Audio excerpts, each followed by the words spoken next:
In today's episode, I'll share some of the most fascinating silver you've ever seen and dropping some history on you. Stay tuned.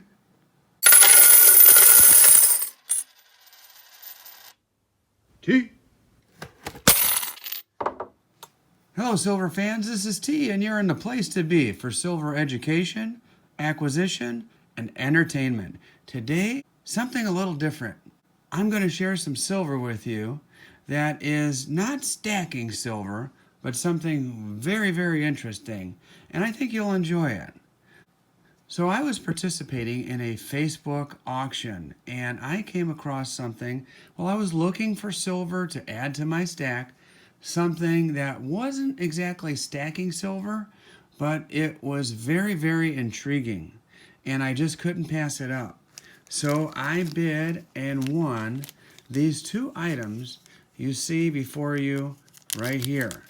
The first is this little necklace, and it's, take a look here.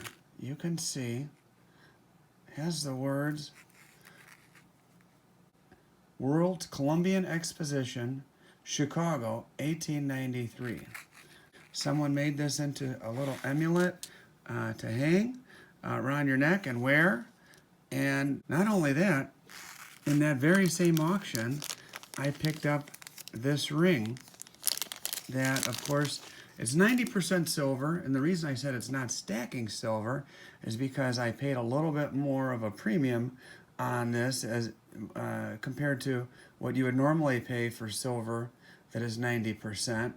But as you can see, this ring and this little amulet here have some similarities, and that's because they were both made out of the same type of coin. Now, after I got these in my hand and I examined them a little bit, I wanted to learn more, so I found this online, and I couldn't pass it up. I had to purchase it off of eBay, and yes, I paid a little bit of a premium. And if you'd like to purchase one of these on your own, you can take a look at eBay and see the prices, so get an idea of what I'm talking about. And this is a Columbus on the obverse.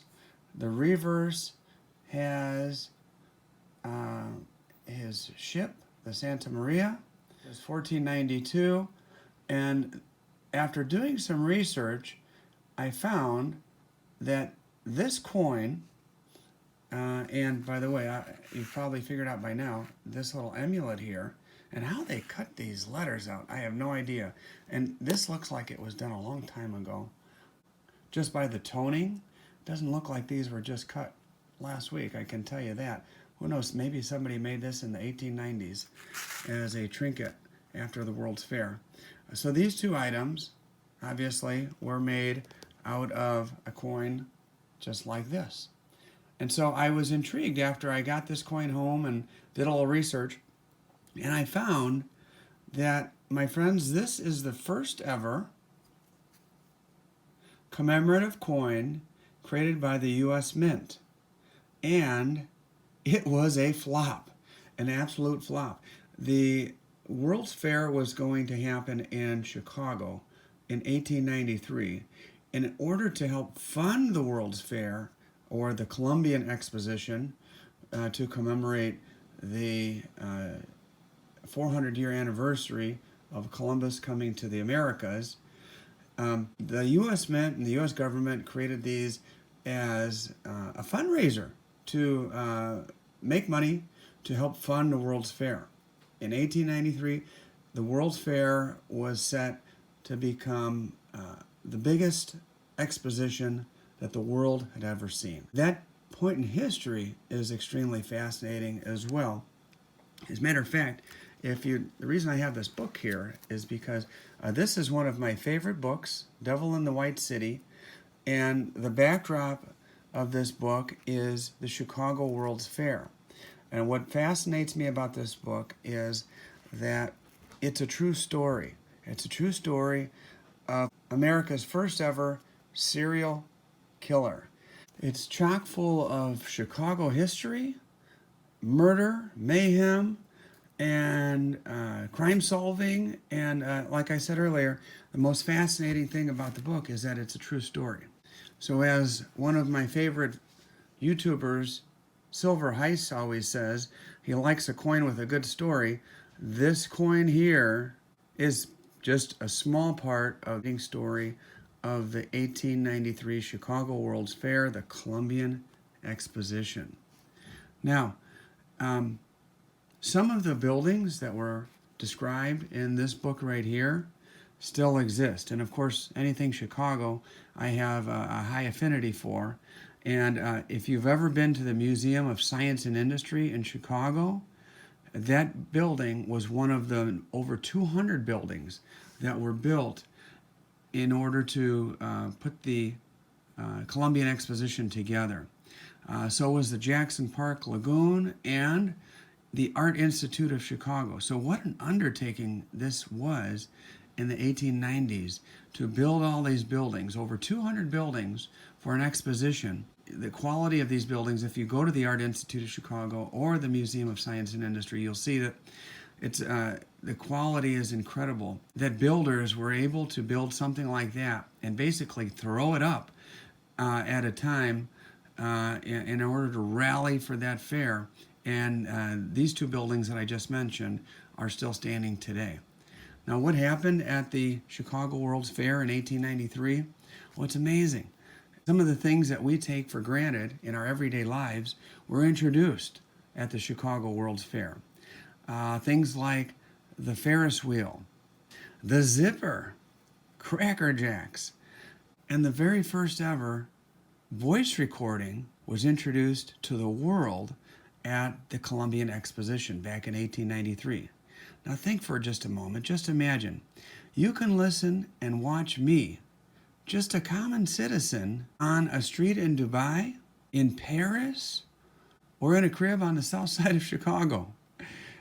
Just fascinating that we can connect in this way, and just audio alone was introduced in 1893, only around 130 years ago. But I digress. Let's go back to talking about this coin. It's 90% silver.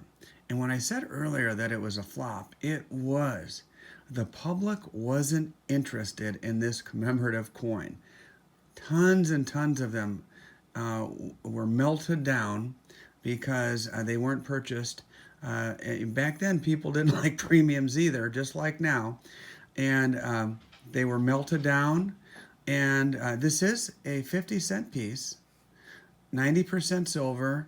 And these were the ones that weren't melted down or purchased at that high premium, which very few of them were actually put into circulation. So that's probably why I'm holding this right now. This beat up old coin, you could see it's not in good condition. It was probably jingling around in somebody's pocket, in and out of cash registers, and spent probably 1,000 times by the time it landed in my hand. Actually put into circulation. They said, considering this was a coin that was minted in 1893, it said that some of these were still circulating around along with Benjis and Walkers and into the 1950s. So it became legal tender, believe it or not. Can you imagine? But this kind of leads me to a question to you, because I don't know much about these things. I'm not a flipper. Some of you may be flippers that are watching this, and some of you may flip commemorative coins. Now, just as I mentioned, this coin was a flop. I look at some of the things that the U.S. Mint is putting out now, and oh my goodness, I can just, what junk they're putting out, that basketball coin and some of the others. Who's going to want those? And what happens? Are they going to melt those down just like they melted these down back in the 1890s or early 1900s? What's going to happen to all those commemorative coins that they thought the public might be interested in, but are absolute flops? Some of you flippers may be into coins. I know that World War II commemorative was popular. I have no idea whether or not it's going to keep its value, and people are going to flip it and make money, or put it away and it's going to be more valuable in 10 years from now than it is now. But that's not my thing. So if any of you have knowledge about these things, feel free to share your knowledge in the comment section below. Now, like I said, I'm primarily a stacker, but every once in a while I'll be on the hunt for my favorite stacking coins and rounds, and I'll come across something interesting like this. And sometimes you just have to add things to your collection that are interesting to you. I also encourage you, when you get a chance, consider reading this book here, The Devil in the White City. If you haven't read it yet, I really think you'll enjoy it. If you enjoy history and true crime stories, it's a good one. Hey, thanks for watching. I really appreciate you taking the time to watch my little video. Making these videos is a pleasure for me. It's a fun hobby, and if it gives you any pleasure, I'm happy about that as well.